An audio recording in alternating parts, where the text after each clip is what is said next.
And so I heard that you want to play Sapphire Steel. Let me show you where to start. Let's dive right in. But first, if you're new or returning, I highly recommend watching the entire video. There's a lot of stuff that's reviewed here. Things like terminology, core concepts, many things to consider when deck building, like draw options, ramp options, what those terms even mean. If you are a veteran player, there are going to be shortcuts down in the YouTube loading bar and the description. You can jump around. But still, and those are accessible to everyone. But, my recommendation is always to check out the entirety of the video. You never quite know what sort of either like analyses or clarifications that you didn't even know you wanted that you would get. So here we go. Just like all of my videos, I like to start with an outline. So we'll be covering why you should play the greatest color combo in Disney Lorcana, Sapphire Steel, or, more charmingly referred to as Blue Steel. I'm going to cover some basic terminology that, most people should be familiar with, right? Especially if you're going to be continuing through the video so you don't get lost. Going to cover some core concepts to play something like Sapphire Steel successfully, and so it's not stressful, but more, exciting. Deck building basics, right? Deck styles and lists, that's the meat of the video, right? We're going to be covering a lot of lists in this video, at least 15 with a couple of bonus lists, and then we'll end with some conclusions. So why Sapphire Steel? I started playing Disney Lorcana in Set 4, Ursula's Return, just at the tail end of Set 3, Into the Inklands. And I sort of stumbled into Sapphire Steel. I actually originally played Blue-Yellow. But Sapphire Steel is my first serious deck color combo, and it's incredible how I've never gone back to anything else, right? A lot of people that started Sapphire Steel, especially early on, have just really felt comfortable staying committed to Sapphire Steel. One of the great things about Sapphire Steel is that it has really strong and pretty consistent removal, utilizing Steel's ability to deal damage and challenge rated characters, and Sapphire's ability to ink opponent characters, right? You really have the tool set to handle almost every sort of board state that you can be presented with. The immense versatility in Sapphire Steel, there's just so much that both color combos cover, right? You are able to answer evasives, you can answer items, you can answer big characters, small characters, you can hit wide boards, you can hit big characters efficiently. It's got really good locations, really good items, right? Especially historically. It's got characters that are relevant from beginning to end, right? It's got one of the strongest late games that the game can offer. And, it's got so many different ways to play the color combo, right? And we're going to showcase a lot of that today. It's got really good stat lines. It's a strong feature of Sapphire and Steel that they tend to have either beefy strengths or beefy willpowers, which feels kind of good. And a lot of supported tribals. Now, a tribal is essentially kind of like a category or a description of a collection of characters or cards that fit under like one thing, such as like detectives is a tribal, right? Heroes kind of has turned into a sort of tribal. Supers are a tribal, right? Things like that. And Sapphire Steel has a good breadth of those that are pretty well supported, namely detectives, allies, heroes, and some that are probably on the horizon, right? Things like robots and supers, etc. And then really just fun, satisfying playstyles. One of the best things I love about Sapphire Steel is that, winning games and closing out games, every game victory feels earned, right? Truly feels like, man, that felt really good to win, no matter how you did it. So let's cover some terminology, right? This is pretty important. Probably the most common term that we're going to discuss that if you're not familiar with it, you really should become familiar with it to get through the video is called ramp, right? So ramp is something kind of carried over from other trading card games. I'm pretty sure it comes from like Magic the Gathering at some point. And it is the idea of, gaining additional resources faster, right? So for example, Tipo is a perfect showcase of this concept where ramping in Lorcana is gaining additional ink outside of the one ink per turn, right? So, the rules say you can ink one card per turn to kind of generate your resources to be able to play bigger cards. Ramping allows you to kind of break that mold and be able to, there are cards that allow you to kind of ink more than once per turn, right? So Tipo, when you play this character, you can put a face card from your hand into your ink while face on exerting. Meaning on turn 2, right, you can go from what was originally 2 ink to 3 ink, meaning the turn afterwards, you can start the turn with 4 ink, right, if you ink for that turn. That's very relevant. We're going to be speaking in terms of ramp with the numbers, right? So when we say like turn 2 ramp, that's hinting at things like TPO, right? Or turn 3 ramp, right? That's meaning that, like, you know, gaining ink on turn 3, where usually like we're trying to get to 4 ink. So that's kind of what that means. Filter or cycling, right? So that's just the idea of it's cards that this is also known as like looters, right? So these are cards that draw and discard, right? Specifically, not necessarily just drawing, but drawing and discarding, and then also those cards that like tend to like just simply replace themselves, right? So, you know, it's a card that like you know, look at the top 5 cards of your deck, grab one, put it in your hand, right? So it's not like necessarily true draw, right? It's not like true card advantage. Card advantage being something that kind of allows you to kind of generate more resources than you've burned, right? Because it's kind of an equal 1-for-1. And so, you know, these are concepts to be familiar with as well. The idea of bombs, right? And so, yeah, Vincenzo Santorini. Bombs are, you know, a terminology we'll probably use throughout the video where it hints at big end game characters that have immediate and major impact on the board state and the game state. Sapphire Steel is really known for their bombs, right? Because playing up to and a lot of them is a major element of most Sapphire Steel lists. OTP and OTD mean on the play and on the draw. On the play meaning going first, on the draw meaning going second, because the player that goes second gets to draw a card. Aggro is the idea of a deck or a deck concept that wants to quest very fast, very aggressively, right? And by the whole idea of the deck is to quest as quickly as possible to get to 20 as quickly as possible, and the whole deck kind of is focused around that idea, right? And so these decks are built very different from a lot of other decks that are considered more like mid-range or control, right? So when I use the term aggro, it's hinting at decks that are trying to go fast and quick, and Alice is a key player in Sapphire Steel versions of that. Curve, right? And so again, when we hint at curve, a curve is the concept of what you're going to be playing on the ink of that turn, right? And so, you know, a typical curve would be like a 1, 2, 3, 4, right? You want to play a 1-drop on 1, a 2-drop on 2, a 3-drop on 3, a 4-drop on 4. It's considered like a curve. Sapphire Steel and many blue decks have the ability to kind of change that curve, right? And so because we can ramp, you know, we can play a TPO on turn 2, which jumps us the ability to play a 4-drop on turn 3. And so we could play something like Cinderella, who, at the end of her turn, right, when you play a princess, including herself, the same turn you play her, you can ink and draw a card, meaning she allows you to end that turn at 5 ink, because you started it at ramping to 4, and then you can start, if you ink the next turn, the next turn at 6 ink, right? And so that's why when I hint at what curves are, we're going to be using numbers to hint at what that means. The number is hinting at the amount of ink that you can have when you start that turn. So like a 2, 4, 6 is a curve we just delineated, being like you could play something like Tipo or Seal the Azure at Sea turn 2. You could play Cinderella on turn 3, and then you could play a 6-drop on turn 4, right? So and the idea of tech, right? So tech, and that's a terminology I'm going to throw around a lot, is a card that is thrown into the deck to address a very specific problem that you may not see all the time, right? And so, you know, it's not standard to have cards that combat the concept of items, right? And so when you throw in item hate, right, or cards that can deal with items, that's considered like a tech, right?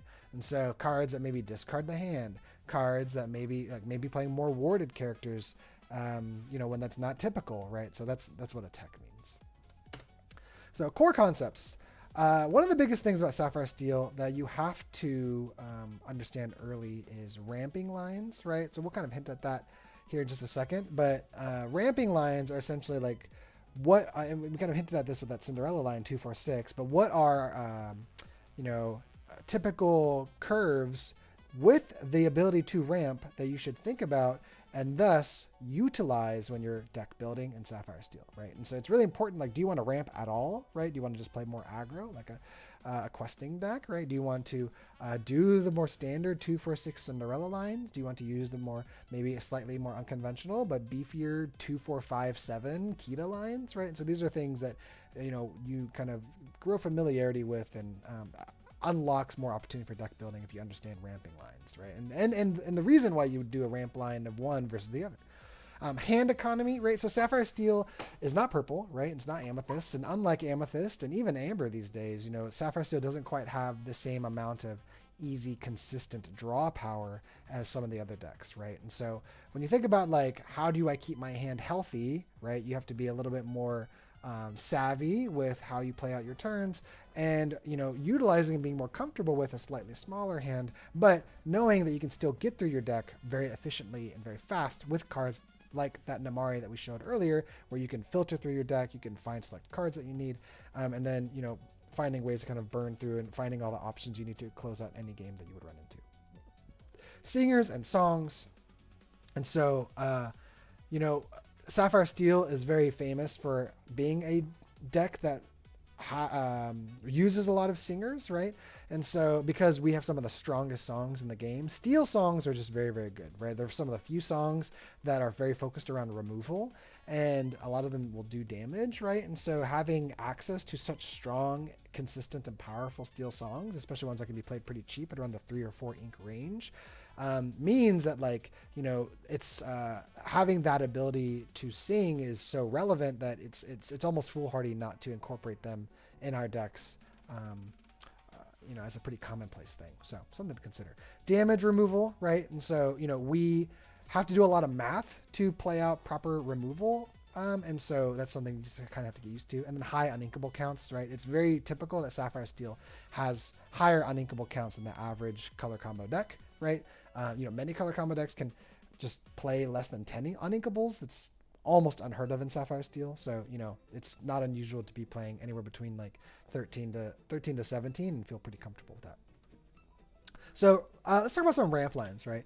Probably the most prototypical ramp line you will utilize and, you know, run into is the 2-4-6 line, right? So again, this would be an example of 2-4-6, and you don't have to always play it out just like this, but, you know, Tipo, Sail the Azure at Sea, and One Jump Ahead, which I haven't featured in this picture, are all ways to be able to ramp on turn 2.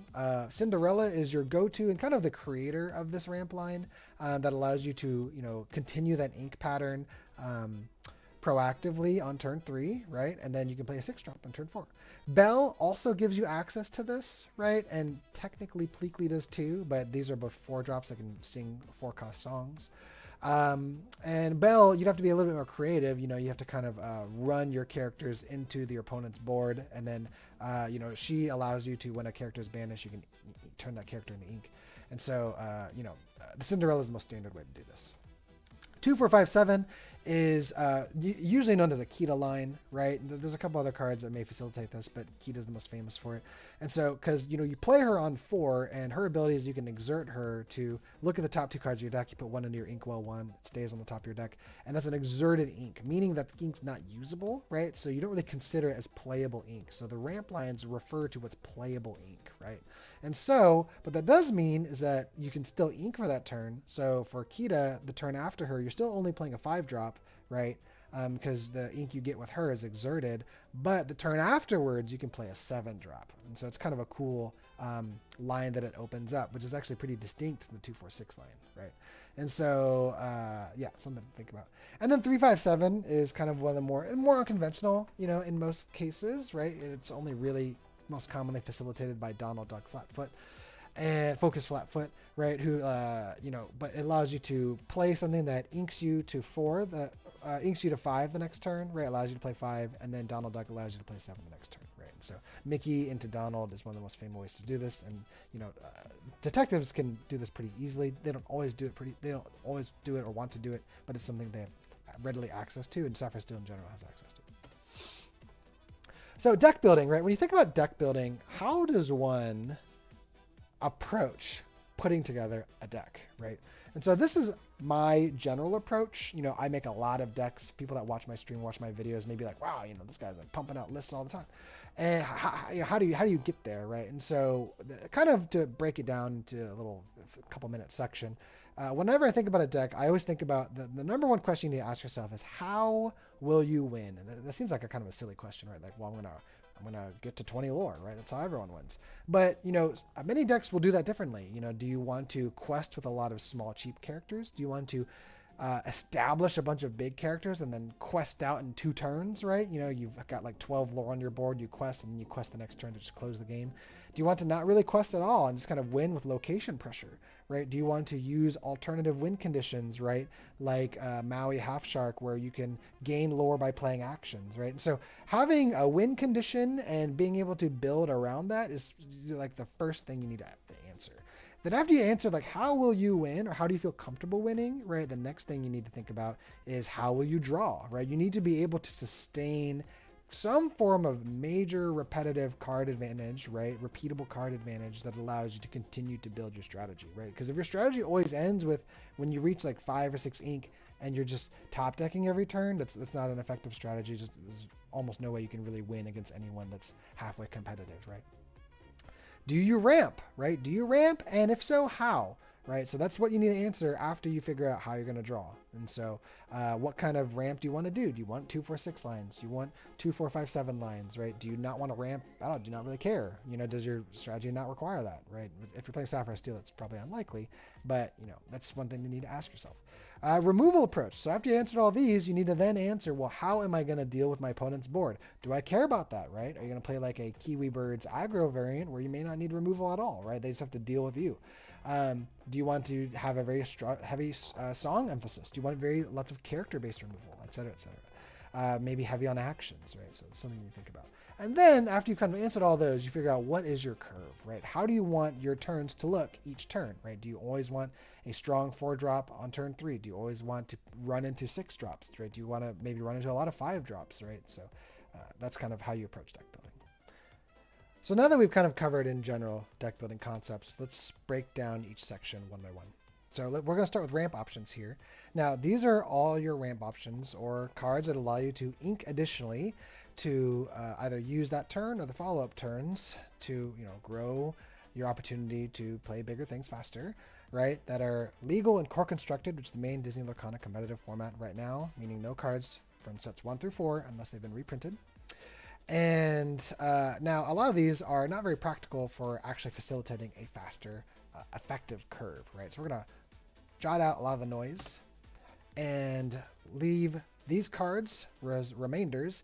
And then all these cards are not necessarily made equal, right? So of these cards that you will probably see in the large majority of lists that want to, you know, ramp, you'll probably see a collection of any of these highlighted in yellow. And even these are not really made equal, right? And so 3 of these cards truly stand out above the rest, which is Tipo, Sail the Azurite Sea, and Cinderella Dream Come True. These cards are major standouts in regards to their effectiveness, their ability to fit in almost any Sapphire Steel list and be very, very powerful. These are the core to almost any Sapphire list really in general if you're if part of your strategy is to ramp into a bigger and stronger endgame, right?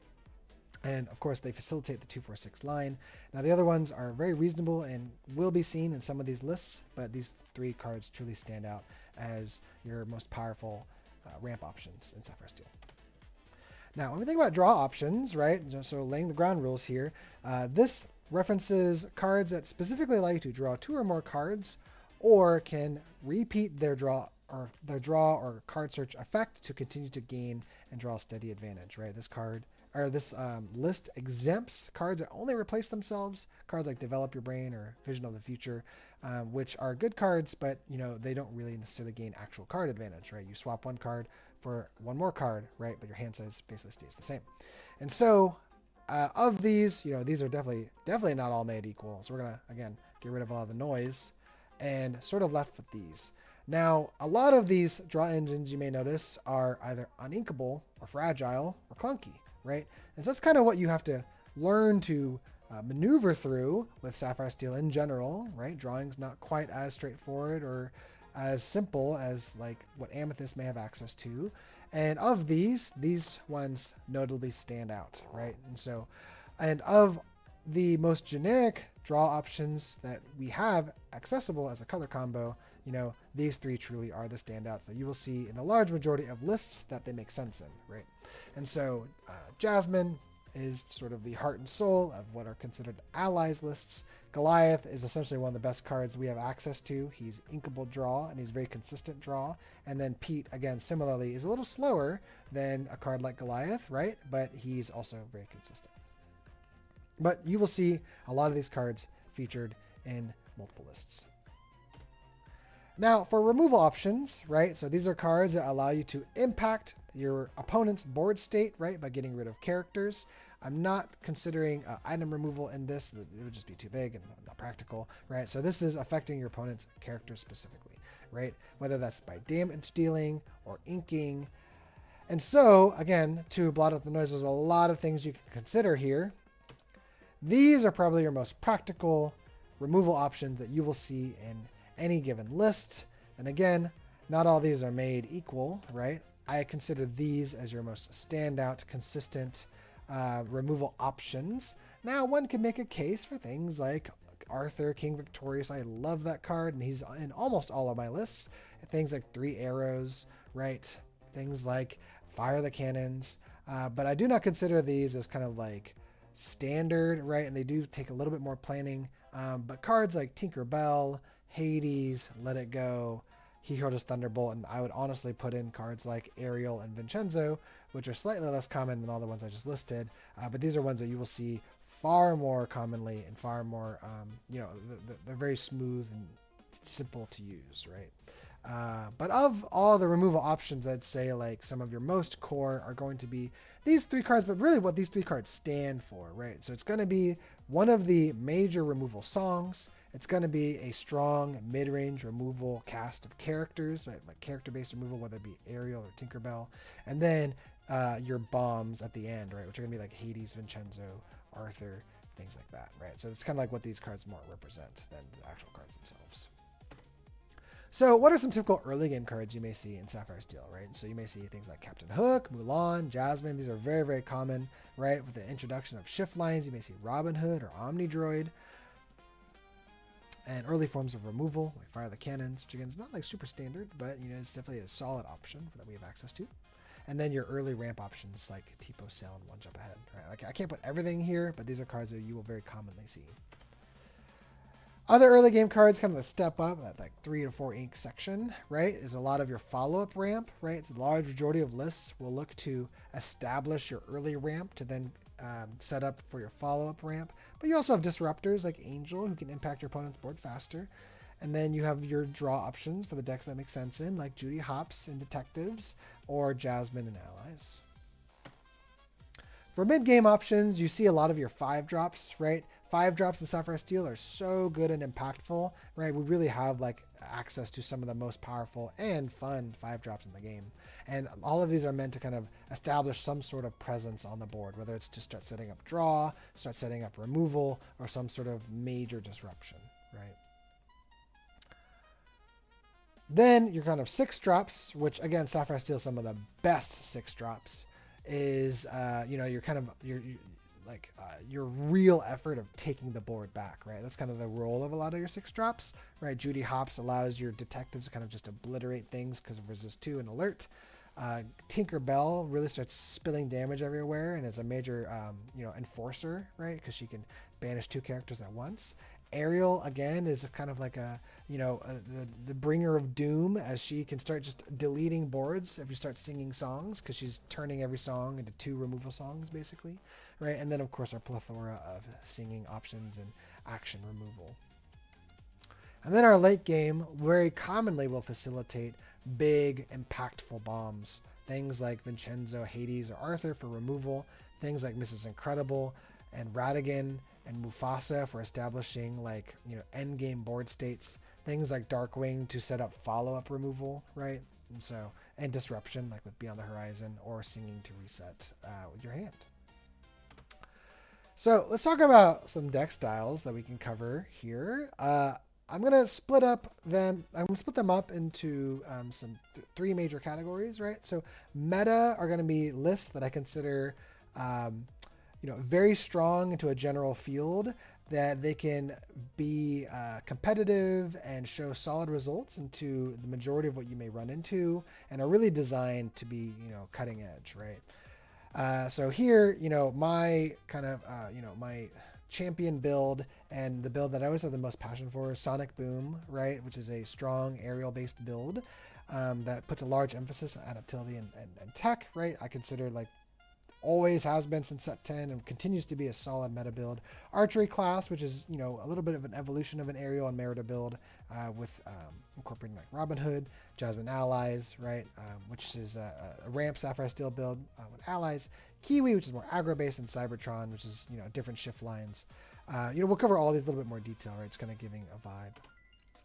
So the next category is a little bit less meta, right? So this is a series of decks that are solid, right? And with a pilot or a player that's familiar with them and how to close games will go far, right? But they're maybe a little less intuitive and need a little bit more creativity than your prototypical meta lists, right? And then off meta, which are decks I definitely consider still very capable of winning and taking games, but you know, you definitely have to be very familiar with your list, are a lot harder, and for some of them are very unconventional, right?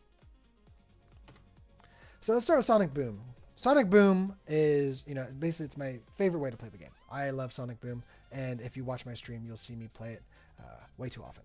Sonic Boom is a list that it's an aerial Sonic Warrior control build, right? So it's really meant to be played on the top end of the ink curve, meant to manipulate and oppress your opponent's board through endless waves of repetitive removal, whether it's through songs and aerial triggers, whether it's through Merida and recycling through arrows, whether it's through a follow-up of bomb after bomb after bomb, right? And then having a lot of your songs really be treated as like tech cards to deal with a multitude of problems, right? So Dino, or Down in New Orleans, allows you to kind of restore tempo being like board state, right? So if you were behind on characters, allows you to spit out a free character while also removing things with an aerial trigger, disrupting opponents' hands beyond the horizon, clearing boards after you were behind with Mob Song, and then you know, continuing to facilitate a strong curve. It's meant to have, you'll see a lot of 1s and 2s in the list, right? And it's because it's meant to reward a very creative and adaptable player to handle almost any given situation, and it keeps the deck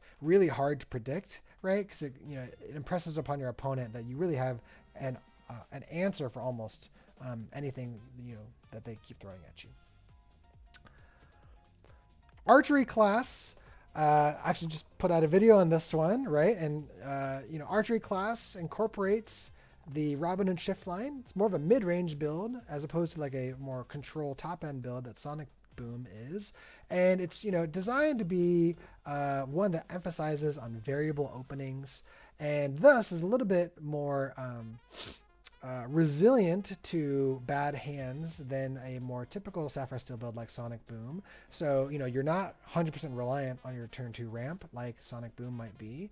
You know, so if you miss Tipo, if you miss Sail, it's not the end of the world, right? You can still shift Robin Hood on 3 ink. You can still play 3 arrows. You can shift Robin Hood and sing What Else Can I Do? You can ramp on turn 2. You can play Cinderella, do a 2-4-6, right? There's a lot of different ways to run turns. And so there's a good emphasis on consistency, removal, right? There's still the aerial Merida package here. And then but it's got a little bit more of a focused plan. It's not really designed to handle as many different problems. It's meant to handle, you know, most problems with like just a couple ways to approach those problems. And it utilizes different win conditions, like with Casa Madrigal, location based, while you're, you know, spitting out a lot of your mid-range characters, as opposed to, you know, a strong cast of end game questers like with Sonic Boom, like Vincenzo's and Arthur's. And then so Jasmine Allies, right? This is probably the most popular and common version of Sapphire Steel that you'll see once the competitive you know, scene rolls around, whether it's set champs or tournaments. It's Sapphire Steel that's most consistent, right? That's really Jasmine Allies' claim to fame. You know, there's so many ways to draw and gain advantage in Jasmine Allies, right? So 4-drop Jasmine, when she quests, you look at the top 3 cards of your deck. If there's an ally, you put in your hand, which half the deck is allies. You know, one of those allies you can get is Doc. When you play him, you can discard your hand, draw 2 cards. So if you play him with no hand, you just draw 2 cards, which is the most effective way to play him. Bruno Madrigal, if anything gets healed on your turn, you can look at the top 2 cards and keep one, right? And his other effect is when he quests, he fully heals a character. Pete, whenever he quests, you gain a card for every card that's boosted under him, right? You pick one and you get to look as many as that are boosted under him. Goliath that draws, so there's just so many cards that keep filling your hand, right? And so and then you kind of overwhelm opponents with how consistent your hand size stays healthy, and then the typical Sapphire Steel character-based song removal, right? So there's not quite as much diversity in its ability to handle bigger, wider boards or a multitude of situations in regards to removal. So it's got less removal, but it's got a more consistent way to maintain a healthy board, a healthy hand to kind of tackle problems. Kiwi Bird's aggro is, the first aggro list that we're going to be talking about. And again, aggro is decks are designed to quest fast, right? So Kiwi Birds was made, it was made by two famous Sapphire Steel players, Jax Shadows and Harlan Sweet, back in set 7, and has, definitely its height of its success was, set 6. Is the height of its success was in set 7 and a little bit in set 8. It's not quite as popular as it was pre-rotation, but still plenty strong if you kind of know what you're doing. It does take a lot of skill to kind of really know exactly how to lay out your closing turn, but it's it utilizes the power of ward, and then many modern builds will utilize a lot of villain synergy. And then bodyguards, right? So ward and bodyguards are kind of the heart of a Kiwi build to close games, right? The build really revolves around Alice, Savvy Sailor, who when she quests, she gives another character ward and that +1 lore, right? And so that can really get out of hand once you start giving bodyguards ward and bonus lore. So yes, emphasizing disruptive board states while trying to close to 20. Now, the next one is Fergalicious, which is a Kiwi variant made by another great Sapphire Stealer and friend in Sevi, right? And this basically has a different early game curve than your standard Kiwi list, incorporating a lot of new cards such as Minnie Mouse and Fergus, right? Minnie Mouse establishing a 2-lore quester that's inkable, very relevant.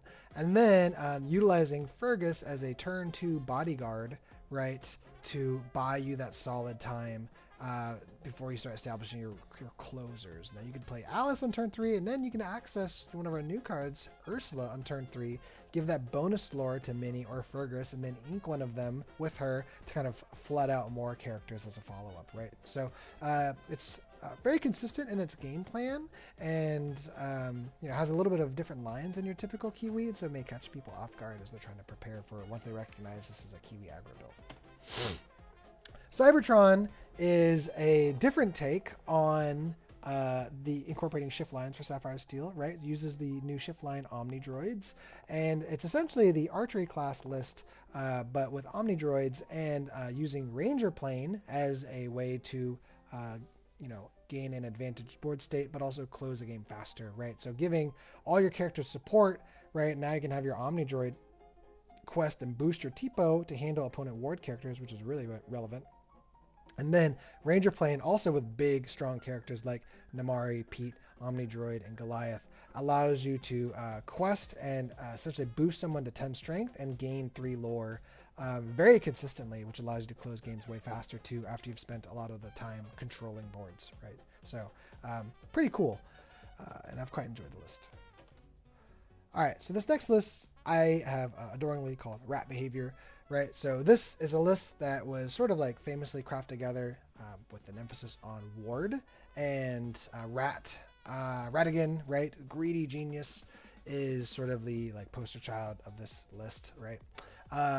It has a curve that's extremely annoying to deal with, right? So you kind of ramped on turn 2 to Kita. But we do now have access to the Omni Droid shift line if you need to fight a board earlier, and then you could still sing what else can I do. So that's kind of the new sort of set 12 evolution of this list.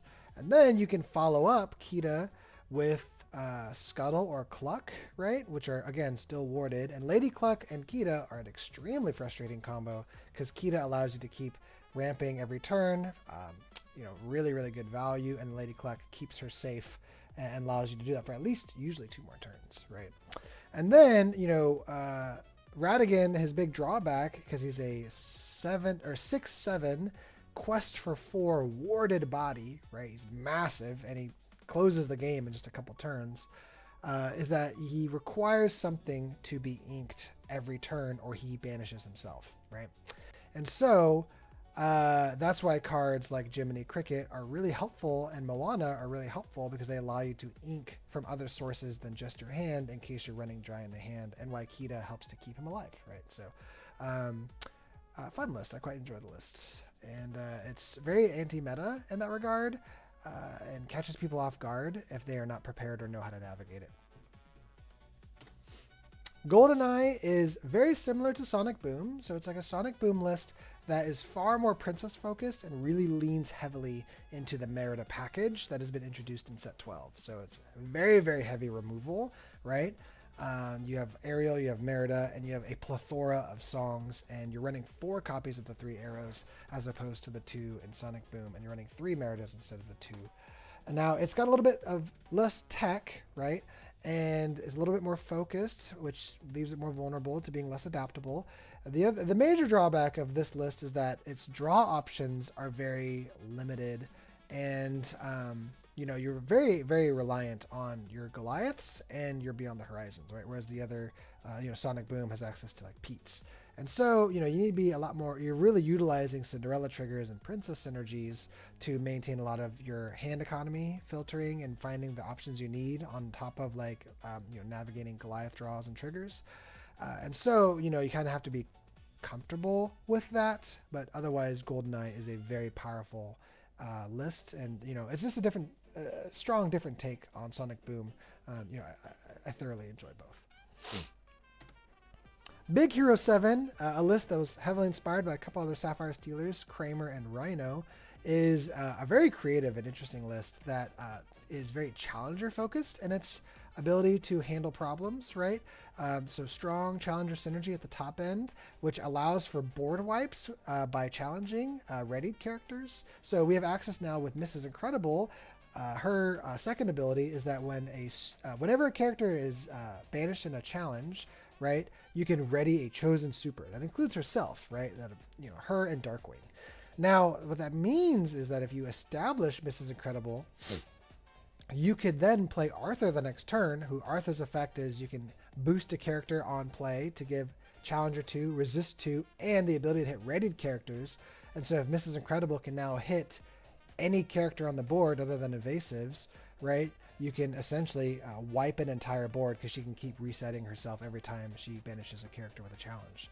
And with Ink Runner, that even gives you the ability to allow her or Darkwing Duck to keep hitting, even evasive characters, right? So a very different take on removal and a very different take in general, but it's quite fun. Once you play it once, it'll be hard to try some other lists after a few games. Witching Boom is a Sonic build or a Sonic Boom variant utilizing that same aerial Merida core. However, really doubles down on actions. So that's why Merida is at 4 here in this list, and allowing also 4/3 arrows, and exercises the use of the Headless Horseman on the top end, right, to be disruptive, allowing you to hit hands hard, punish opponents that run too much actions by allowing his removal to be stronger, and is very anti-meta in that regard, right? Because a lot of strong control decks are very action heavy, and so Headless Horseman really annoys people in that regard. It's a little clunkier than most of the other Sonic Boom variants, but the builds that it does well into, it does pretty well into. Monologuing is a pretty fun Sonic Boom variant that incorporates the shift lines, right? So kind of like Cybertron, but does also utilize the Syndrome package as well. Not just the 6-drop that can allow you to recycle and play robots for free, but even the 3-drop, who's actually quite powerful especially with a Mrs. Incredible on board, where he allows an evasive answer that can re-ready itself, which is pretty cool. So he functions as a shift line, and gives you also a line to where if you miss ramp, right? So if you don't have a turn 2 play, you can still play him on turn 3, and then you could shift Syndrome on turn 6, seeing down in New Orleans, or play Cinderella afterwards, right? There's a lot of different options that he opens up, and so the 3-drop is actually quite valuable, and the 6-drop is an interesting follow-up I wish there were more robots, but, you know, the ones that we have are at least pretty good. Locations. I love this list. This is a fun, silly list. This list will take people off guard, and if they do not know how to navigate locations, they will just get rolled over. It's a list that emphasizes a lot of interesting, cool pressure with location lore and synergizing and making locations as frustrating as possible. There are so many ways to open up in this list, but really, you know, you want to, in a perfect world, set up your Omnidroid line. The Robin Hood line isn't bad. The Omnidroid line is preferable. And once you have your big, scary, you know, bodyguard, your oppressor on board, whether that be Robin Hood or Omnidroid, you start laying out a lot of your location synergies, right? Like your Fergus, you can start setting up Touch the Sky plays, start laying down your locations like one at a time. And Jafar acts as a really cool sort of like closing card that limits any character on your opponent's board that's 4 costs or less from challenging, which means it's way more frustrating to deal with your locations. Cards like Fat Cat gives your locations +1 resist, which is very relevant. And so, you know, it's a very fun list. It's a very different way to play the game, and it allows for a lot of creativity. You know, it struggles into certain meta control or meta builds, right? But you know, if you it will take others quite handedly, you know, if they're not prepared. Super detectives, right? So this is the evolution of the detectives list from set 11. You know, set 11 is probably the height of detectives. They really found their footing, but you know, with the rise of a lot of steel builds, especially Amber Steel, detectives, it's, you know, considered a little bit more off meta, right? They're very vulnerable to cards like Strength of Raging Fire and He Hurled His Thunderbolt, because most of them are at 4 willpower or less. And so they have really good strength, but their willpowers do leave them vulnerable to steel removal. So that's why I consider them a little bit more off meta. We do now have Mrs. Incredible, which can give all of your detectives resist, making them a lot chunkier and frustrating to deal with, right? And then we have other ramp options on the top end, like with What Else Can I Do? So if you establish your McHorn and seeing What Else Can I Do, now everyone's got Ward. It's a pretty good follow-up, right? And allowing you to spit out advantage, because detectives are really good at generating advantage, right? Judy Hopps is finding you cards on play and on quest, right? Nicholas Wilde is allowing you to draw cards every time they're banishing characters, and there's a lot of cool challenge synergies here. But you know, their vulnerability is something you have to always think about. Boost Mobile, right? This is a fun list, and kind of doubles down a lot of those fun boost cards we saw in set 11, especially, right? And so Tamatoa is sort of the heart of the win condition here, right? So whenever a card is put under another card this turn, he gains +1 lore. So it really like encourages a big boost turn to juice him up to a big quest to close the game. Then you double that up with Ranger Plane, right? He's 6/6. And you know, this is a deck that could easily like go from, you know, less than 5 lore to 20 in one swing, right?